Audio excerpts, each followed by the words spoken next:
नाज़रीन, बहुत सारी ख़वातीन ऐसी हैं जिन्हें ये बर्दाश्त करना पड़ रहा होता है कि मर्द गालियाँ दे रहा है, बदतमीज़ी कर रहा है, इवन हाथ तक उठा रहा है। औरतों को समझ में नहीं आता कि वो क्या करें। आज हम बात करेंगे कि ख़वातीन के लिए बाउंड्रीज सेट करना बहुत ज़रूरी है, क्योंकि हम जानते हैं कि we get what we tolerate. Hmm. हमें वही मिलता है जो हम बर्दाश्त करते हैं। हम अगर मार बर्दाश्त करेंगे तो हमें मार मिलेगी, अगर हमने गालियाँ बर्दाश्त की तो हमें गालियाँ मिलेंगी। तो बर्दाश्त मत कीजिए, अपनी स्ट्रेटजी चेंज कीजिए, अपना तर्ज अमल चेंज कीजिए। ऐसा क्या करें कि आप इन तमाम की तमाम तकलीफ़ों से महफूज रहें। वजिया क्या कहेंगे इस बारे में? अच्छा, ये है बिल्कुल। वजिया, मेरे को बताना भूलिए। ये मेरी बेगम साहिबा हैं, वजिया ज़ुबैर, और मैं हूँ मोहम्मद ज़ुबैर, और आज हम बात करेंगे इसी मौजू पे। बिल्कुल, हम आज बात करेंगे कि बाउंड्रीज सेट कैसे करें।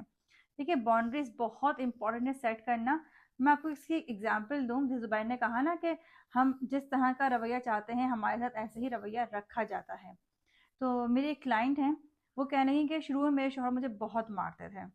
मैंने अपने घर वालों से शिकायत की, तो घर वालों ने कहा कि खामोशी से मार खा लिया करो, तुम्हारे बाकी तो सारे खर्चे पूरे कर रहा है ना वो। मतलब बहुत सारे लोगों की सोच इस तरह की होती है जो बहुत गलत सोच है। कहने लगी मैंने एक दिन सोच लिया कि मैं मार तो नहीं खाऊंगी, अब कुछ भी हो जाए अब मैं मार नहीं खाऊंगी। लेकिन जाहिर सी बात है, एक औरत के लिए एक मर्द से मुकाबला करना भी आसान नहीं होता है। तो उन्होंने क्या किया, जब उनके शौहर ने उनको मारना शुरू किया ना, तो उन्होंने ज़ोर ज़ोर से चीखना शुरू कर दिया। फिर वो चिल्लाई, शोर मचाया। तो मोहल्ले के 2-4 लोग उनके दरवाजे पे आ गए। जब दरवाजे पे आए तो शौहर ने कहा अब तो ये बदनामी की बात हो जाएगी। तो फिर उसके बाद से शौहर ने उन पे हाथ उठाना छोड़ दिया। अब ये बात बताने का आपको कतई मतलब ये नहीं कि आप भी यही करना शुरू कर दें। डिपेंड करता है आपके हस्बैंड पे कि उनकी क्या वैल्यूज़ हैं, रिस्पेक्ट उनके लिए अहम है, उनके लिए क्या चीज़ ऐसी अहम है जिसकी वजह से वो ये काम करने से रुक जाएँ। बहुत इंपॉर्टेंट बात है। देखिए, उन खातून को ये बात पता थी कि ये शख्स हुँ, मुझे छोड़ेगा तो नहीं, और हुँ, ये शख्स डरता है इस बात से कि कहीं मेरी बेइज्जती ना हो जाए। बिल्कुल। बाहर उसने एक मकाम बना के रखा हुआ था। तो बताने का मकसद ये है कि आप खुद अक्ल इस्तेमाल करनी है, हुँ, खुद दिमाग इस्तेमाल करना है, खुद सोचना है कि वो किन चीज़ों से डर सकता है या किन चीज़ों से वो रुक सकता है। मिसाल के तौर पे, यकीन कीजिए, जो औरतें ज़्यादा पिटती हैं उसकी मैं आपको 2 बड़ी वजूहत बता देता हूँ। हुँ, एक तो ये है कि वो खुद रेंज में आती हैं, इतनी करीब आ जाएंगी और इतना ज़्यादा गुस्सा दिलाएंगी। जो औरतें रेंज हुँ, में आती हैं तो उनके का थप्पड़ पड़ता है, मैं इसको जस्टिफाई नहीं कर रहा। खुदा ना खास्ता ये मत समझिएगा कि मैं पिटाई को, हाथ उठाने को, हम तो गालियां बकने को और गुस्सा करने को भी अच्छा नहीं समझते। चलिए, गुस्सा कभी औरत भी कर लेती है, मर्द भी कर लेता है, रिश्ता है, एक्सप्रेस कर लेते हैं। लेकिन गालियां बकना और हाथ उठाना, ये तो कहीं से भी जस्टिफाइड नहीं है। खैर, तो पहली गलती क्या करती है, वो खुद रेंज में आती है। तो रेंज में बताइएगा खुदा के वास्ते, और गुस्सा यकीन जो है। करें, जहाँ जो ख़वातीन हमसे ये कंप्लेन करती हैं ना कि हमारे हस्बैंड हमें मारते हैं, तो वो आम तौर पे रेंज में आती हैं। ज़ुबैर ने कहा, या तो वो खुद करीब आ जाएँगी या शौहर को पुश करेंगी या कुछ ऐसी बात कह देंगी और करीब ही बैठी हम्म। होंगी, तो शौहर गुस्से में एक हाथ मार देता है, जो इंतहाई गलत बात है। अच्छा, जो कुछ समझदार ख़वातीन होती हैं, वो मुझे यही बताती हैं कि अब मुझे जैसे ही लगता है ना कि ये मुझे मारेंगे, हाथ उठाएँगे, मैं फ़ौरन कमरे से बाहर निकल के दूसरे कमरे में जाके अपने आप को बंद कर लेती हूँ, हम्म। ताकि मुझे मारे नहीं। देखिए, बहुत इंपॉर्टेंट होता है। इतनी देर में मर्द भी थोड़ा सा इंसान का बच्चा बन जाता है। हुँ, तो रेंज में खुद आती हैं।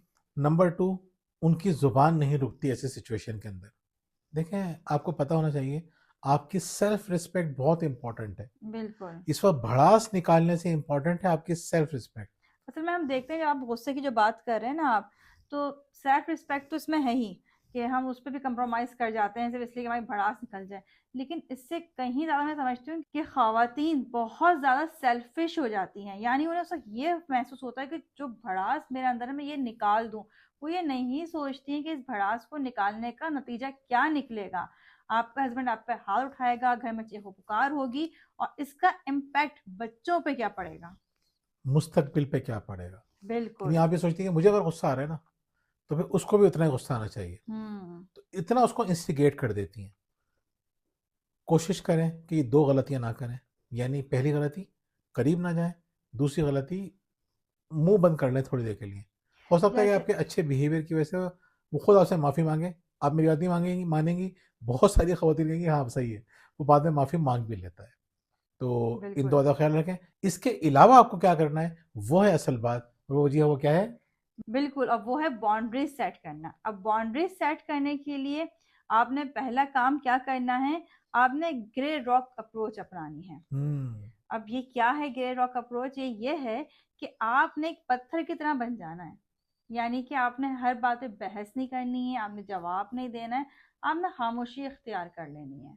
वो आपको बेवकूफ़ कहें, आपके इट्स ओके, सही है, बेवकूफ़ हूँ, बच्चों तुम्हें तरबियत अच्छी नहीं की है, तुम्हारी वजह से मेरी ज़िंदगी अजीरन हो गई है, वो वाले जुमले जो शौहर बोलते हैं और आपके दिमाग पे जाके लगते हैं, उन जुमलों पे आप खामोश रहना सीख लें। जैसे मैंने भी कहा था ना कि खामोश रहना, जवाब नहीं देना। इसीलिए मैं आपको बता रही थी, बीच में आपको मैं रोक भी रही थी, फिर आप नहीं रुक पाए थे। मैं यही बात बताने वाली थी कि आपको कोई रिस्पॉन्स देना ही नहीं है।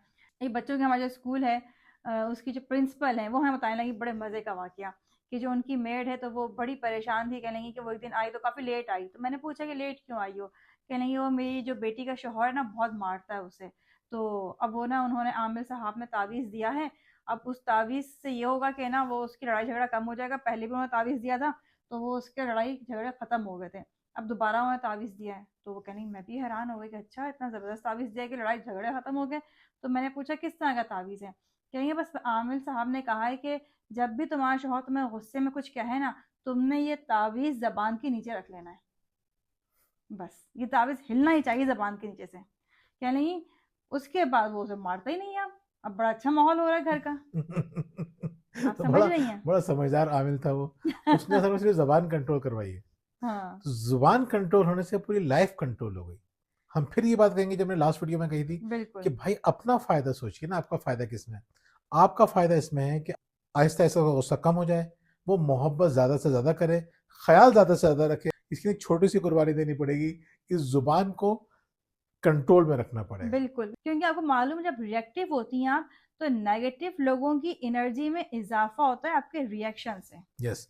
तो नाज़रीन, पहला पॉइंट हमारा हो गया। अब बिल्कुल। सेकंड वजह, सेकंड टेक्निक क्या है? सेकंड टेक्निक है येलो रॉक टेक्निक।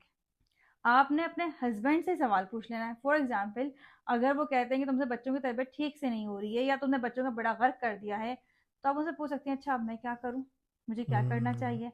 या अगर वो ये कहते हैं तुमसे कोई काम सही से नहीं हो, तुमने खाना बहुत बुरा बना दिया है, अच्छा क्या गलती हुई है इससे मुझसे। या रिश्तों के मामले में अगर वो आपको कसूरवार ठहराते हैं, कोई भी ऐसी बात जिसमें वो आपको ब्लेम कर रहे हैं, तो आप बिल्कुल खामोशी इख्तियार करके सिर्फ एक सवाल पूछ लें उनसे, अच्छा मुझे क्या करना चाहिए। देखिए, इस तरह से अगर आप कहेंगे ना, जिस तरह ये बता रही हैं, जिस अंदाज से ये बोल रही हैं, उससे तो मेरे को और गुस्सा आएगा। अच्छा गुस्सा क्यों आया? मैं समझ रही थी कि मर तो गए, चलो ठीक है, मैं तो बता देता हूँ भाई तुम्हारी जी क्या हाँ। गलती है। आप उससे इस तरह से पूछें, उसको लगे कि वाकई में आप सीखना चाह रही हैं। इनका जो स्टाइल था ना, उससे लग रहा था कि हाँ नहीं है, ये वाला स्टाइल लग रहा था कि हाँ सही है, नहीं हो रहा, अब आप बताएं कैसे होगा। नहीं, हम्म। अंदाज आपका ऐसा हो कि उन्हें ये लगे कि आप उनसे सीखना चाह रही हैं, आपको खुद हम्म। डिफिकल्टी हो रही है। और बाद होगा सिचुएशन में आप पहले से ही सवाल कर लें कि मैं बताऊं, मुझे समझ में नहीं आ रहा है कि ऐसा क्यों हो रहा है। मैं इतनी मेहनत से खाना पका रही हूँ लेकिन पता नहीं क्यों जायका नहीं आ रहा। आप मुझे बताएं क्या हो रहा है। मैंने तो अपने तौर पर पूरी कोशिश की थी। उसको लगे ये बंदी स्ट्रगल कर रही है और मेरी सपोर्ट चाह रही है, या सास से प्रॉब्लम है। इससे पहले कि शोहर आपके पास आए और शोर करे, झगड़ा करे, आप पहले बता दें कि मैं ना डील नहीं कर पा रही हूँ। आप मुझे मशवरा दें कि मैं ऐसा क्या करूँ कि अम्मी जो है ना वो बुरा ना माने, या हम अच्छी तरीके से, उनका मूड भी सही रहे, काम भी अच्छे हो जाए। या वो गुस्सा करे कि तुमने इस तरह से जवाब क्यों दिया था। आप कहेंगे भाई मुझे तो समझ में नहीं आया उस वक्त, बस मुझसे गलती हुई, आप बताएं मुझे क्या करना चाहिए। हम्म। देखें, चलो बात इन्होंने से जब में बात का सही से इजहार कर दिया। कहने का मकसद ये है कि उसको ये फील हो कि आप जो है खुद एक प्रॉब्लम के अंदर है और आपका सोल्यूशन नहीं है, और आप उससे सोल्यूशन चाह रही हैं। अब ऐसा सवाल ना करें ना कि मिसाल के तौर पर बच्ची हैं, अब मैं उनसे कहूँगा बच्चों को देखें, बच्चे इतना शोर क्यों कर रहे हैं, बच्चे बात क्यों नहीं मान रहे। ये कहें अच्छा आप बताएं ना क्यों नहीं मान रहे। मैं कहूँगा यार दिन भर तो आप मशवरे देती हो खवातीन को, तो मुझसे वो सवाल तो ना करो ना जो तुम्हें पता है, तो शोहर को भी अब पता इनके होता ऊपर कोई टेक्निक में आजमा सकती नहीं हूँ, सब कुछ पता है नहीं इन्हें। वो सही नहीं मैं होता। फेल हूँ यहाँ पर। नहीं नहीं, ऐसा ऐसा नहीं है, ऐसा नहीं है। सारी टेक्निक चलती है, बेवकूफ बनाती है मुझे। तो इनको जो है ना, बज़ाहिर लग रहा होता है, जो लोग दूर दूर से जानते हैं ना उनको लगता है कि शायद मेरी चलती है। जो जरा सा भी करीब होते हैं ना, इनकी अपनी सगी बहन है, वो ये समझती थी कि शायद मेरी चलती है। अब वो कहती है कि हमें नहीं पता था कि हमारी जो अप्पो हैं इनकी इतनी चलती है। चलती तो ही नहीं की है, और भाई साहब समझ रहे होते हैं कि इनकी चल रही है। तो देखिए कोई टेक्निक वेक्निक का मसला नहीं है। औरत अगर थोड़ा सा दिमाग इस्तेमाल करे, ऐसा भी नहीं है कि वजिया कोई बहुत चालाक औरत है, कोई कहना बहुत तेज अच्छा वो आपने बता दी ये वाली हाँ, बात। ऐसा ना औरतें बहुत तेज होती हैं या बहुत क्लेवर माइंडेड होती हैं पॉजिटिव सेंस में भी, ऐसा नहीं है। सादी बंदा है, बंदी है, दिल की अच्छी है, तो सिंसेरिटी के साथ मुझसे पेश आती है, तो मुझे अच्छा लगता है। गलतियां भी मैं कहता हूँ कोई मसला नहीं, इतनी अच्छाई है इसके अंदर, तो दो चार गलतियां तो बंदा वैसे ही लुक ओवर कर देता है। कहने का मकसद ये कि आपको ऑनेस्ट होके कंसर्न शो करना है कि हमें समझ में नहीं आ रहा कि कैसे करना है। यकीन करें, औरत का थोड़ा सा कॉन्फिडेंट होना जरूरी है। कॉन्फिडेंट होती बिल्कुल। है तो ये बातें अच्छी तरह से वो कर लेती है, कॉन्फिडेंस भी पैदा करे अपने अंदर साथ साथ। जी वजह नेक्स्ट पॉइंट। नेक्स्ट पॉइंट यही है जो आपने कहा कि वो कॉन्फिडेंट भी होनी चाहिए। जो ख़वातीन कॉन्फिडेंट नहीं होती वो क्या करती हैं, रोना धोना शुरू कर देती हैं। हम्म। अब जब आप रोना धोना शुरू करती हैं, जो आपने ऊपर इतनी मेहनत की ना बाउंड्रीज बनाने के लिए, वो सारी ख़त्म हो जाती हैं। वो बाउंड्रीज नहीं रहती हैं आपके रोने धोने से या रो धो के अपनी बात को जस्टिफाई करने से, अपनी गलती को जस्टिफाई करने से। देखिए इसमें कंसिस्टेंसी बहुत ज़रूरी है। ऐसा ना हो कि आपने दो चार दफ़ा टेक्निक अप्लाई की और फिर अल्लाह अल्लाह खैर सल्ला, अब हम्म। आप कहें कि भाई सब फजूल बातें हैं, मर्द कभी इंसान का बच्चा नहीं बन सकता, ये बातें मत करिएगा आप। बन जाता है इंसान का बच्चा, थोड़ी सी मेहनत करनी पड़ती है। अच्छा, जिन औरतों ने अपने हस्बैंड को इंसान का बच्चा बनाया है, वो कमेंट में मेरी हिमायत कर दिया करें खुदा के वास्ते, क्योंकि ये हाँ, औरतें हमारी देखती बहुत हैं। सारी क्लाइंट्स होंगी जो देख रही होंगी हमारी वीडियोस भी, तो आप हम्म, कमेंट्स में बता सकती हैं हम्म, कि कोचिंग के ज़रिए, यानी कि हमने उनको जब गाइड किया है तो उसके ज़रिए जो वो समझती थी कि उनके मसाइल कभी हल ही नहीं हो सकते, उनके मसाइल हल हो गए। अच्छा, एक तो हर औरत का मसला ये कि वो पता है मुझसे क्या सवाल करती है अपना प्रॉब्लम बताने के बाद? मैम आप भी सोच रही होंगी जो मसले मेरे साथ हैं वो तो किसी और के साथ है ही नहीं। मैंने कहा हर औरत को ये लगता है वो बड़ी यूनिक है, ऐसा यूनिक है। नहीं है। हाँ, वो मसले भी यूनिक नहीं होते और सॉल्यूशन भी बड़े सिंपल से होते हैं। बिल्कुल। तो देखिए कमेंट में बताइए वो खवातीन सिर्फ कोचिंग के अलावा भी जो हमारी वीडियोस देखती हैं, बिल्कुल। हमारी वीडियोस देख के जिनकी ज़िंदगी चेंज हुई, वो हमें बता सकती हैं कि किस तरह से उन्होंने इन बातों को अप्लाई किया, या हमारी वीडियो देखे बगैर भी हुँ, उनके अम्मा अब्बा ने अच्छा सिखाया था या किसी दोस्त ने मशवरा दिया, बिल्कुल। किसी और की वीडियो देख के उन्होंने कोई चीज़ सीखी, तो वो भी बता सकती हैं कमेंट के अंदर। ये चीज़ें वर्क करती हैं, क्योंकि बहुत से हुँ, लोगों को लगता है कि सिर्फ बातें ही बातें हैं। ऐसे ही है। हम जानते हैं ना कि बातें बातें नहीं है। रोजाना हमारे पास एप्रिसिएशन के मैसेजेस आते हैं ना, कमेंट्स आते हैं, हमें पता है कि ये चीज़ें वर्क करती हैं।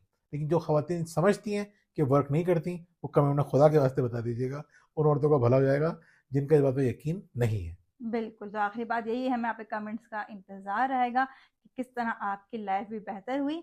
इसके अलावा अगर आपकी ज़िंदगी में परेशानियाँ हैं, घरेलू मसाइल हैं, आपके शरीके हयात ने आपको बहुत तंग किया हुआ है, बच्चों ने अलग परेशान किया हुआ है और आप हमसे ऑनलाइन कोचिंग करवाना चाहती हैं, तो हमारे दिए गए नंबर पर रब्ता कर सकते हैं। बहुत बहुत-बहुत शुक्रिया। शुक्रिया। अल्लाह अल्लाह हाफ़िज़। हाफिज़।